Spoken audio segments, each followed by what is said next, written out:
It's fascinating how often we see this idea of immortality pop up in, cultures all over the world, right? From ancient myths to like modern sci-fi, it's a pretty universal. Definitely a human preoccupation for sure. Yeah, and the piece you sent us, Hymn 25, it tackles this idea in a really interesting way. Yeah. It's a translated Tamil hymn, and it kind of suggests that we haven't just like failed to achieve immortality, but we've actually forgotten how. It's a powerful concept, right? Yeah. Like we've lost something crucial along the way, and the hymn uses this really intriguing phrase, a forgotten agreement, to describe our situation. Ooh. Almost like we willingly stepped into this cycle of birth and death. Okay. But we've misplaced the terms of the deal. So let's dive into that. Yeah. What could this forgotten agreement actually refer to? I mean, different cultures have had their own takes on immortality. Yeah. But what makes this hymn's perspective stand out? Well, I think that's where it gets really interesting. You see, while many traditions focus on these external forces controlling our fate, right? Right, like gods or karma. Exactly, destiny. Even though. This hymn seems to suggest a level of personal agency. Like, it's not just that we can't be immortal, it's almost as if we've chosen to forget the path. And the hymn really doesn't sugarcoat the consequences of remembering this agreement either. No, it doesn't. There's that line that always sends chills down my spine. Those who remember will tremble. Yeah. What truth could be so earth-shattering that it evokes that kind of reaction? I think it points to the sheer magnitude of what we've forgotten.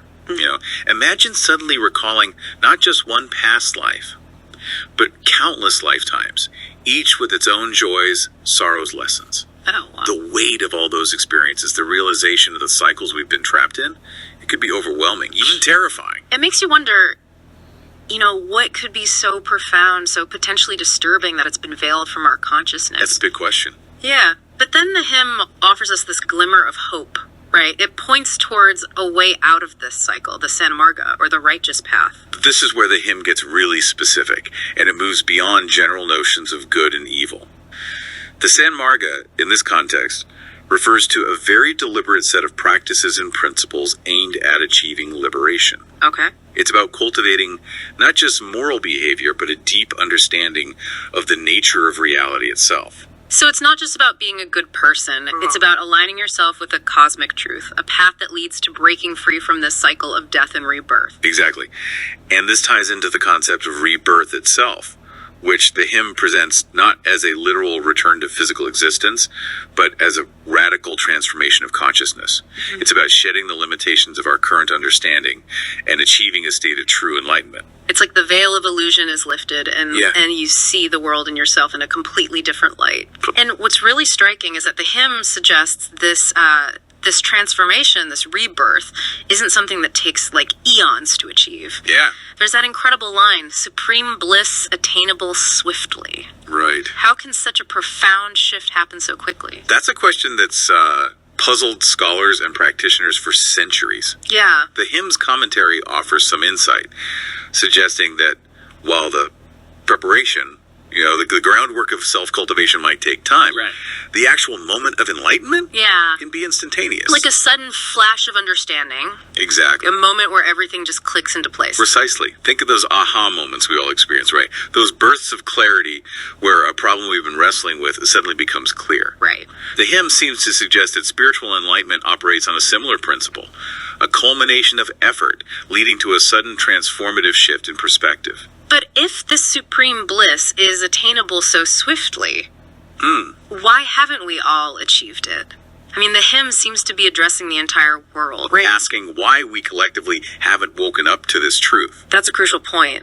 The hymn isn't suggesting some exclusive path, only accessible to a select few. It's a call to universal awakening, implying that this potential for swift enlightenment exists within everyone. So it's not about being a spiritual superstar or meditating for decades in a cave. No, not at all. It's about tapping into something that's already present within us. Exactly. And the hymn's emphasis on swiftness is key here. It challenges the notion that liberation is something we have to toil for over lifetimes. It suggests the sense of urgency, a reminder that this transformation isn't something to be postponed, but a possibility that exists right here, right now. It's almost like the hymn is urging us to remember not just the forgotten agreement, but our own inherent capacity for this profound awakening. And remember, this isn't just about escaping suffering or the cycle of death and rebirth. Yeah. It's about realizing our full potential, accessing a level of understanding and bliss that transcends the limitations of our current perception. So how do we apply this to our lives today? I mean, this hymn is centuries old, written in a completely different cultural context. How can we connect these ancient ideas to the realities of the 21st century? That's the million-dollar question, isn't it? Yeah. And while there's no easy answer, I think the key lies in approaching these teachings with a blend of respect and open-mindedness. We don't have to take every word literally, but we can extract the core principles and see how they resonate with our own experiences. For example, the idea of rebirth might not necessarily mean a literal return to physical existence. Right. Instead, we can think of it as those moments of personal transformation, those times when we shed old patterns and embrace a new way of being. Absolutely. It's about cultivating a mindset of continuous growth, of seeking out those aha moments, those flashes of insight that can lead to profound shifts in our understanding. And the hymn reminds us that these shifts can occur swiftly, unexpectedly. It's not about striving for some distant future state of enlightenment, but about being open to the possibility of transformation in every moment. It's almost like the hymn is whispering to us. Yeah. Reminding us of a potential we've forgotten we possess. This whole idea of a forgotten agreement is so potent. Yes, it really is. It makes you wonder, what exactly did we agree to? Right. And what are the implications of remembering? Well, the hymn itself doesn't actually spell out the details of the agreement. Right. And I think that's deliberate, you know? It's an invitation for each of us to explore our own understanding, to really delve into our own inner landscape and see what resonates. Yeah, maybe that's part of the trembling the hymn describes. It's not just fear, but the awe and the responsibility that come with rediscovering this forgotten truth. It's a powerful image, isn't it? This tremor that runs through us when we glimpse the vastness of what we've forgotten and the potential that we hold within. So as we wrap up our deep dive into hymn 25, let's bring this back to you, the listener. We've explored the poem's layers, the idea of a forgotten agreement, the path of San Marga, and the possibility of swift enlightenment. Right. But now we want to leave you with a question, something to ponder as you go about your day. I like it. If you could reach back through time and access a memory from a past life, what single piece of wisdom would you choose to bring forward? What lesson, what understanding would you hold on to as you navigate the complexities of this world? It's a thought experiment that might reveal more than you expect.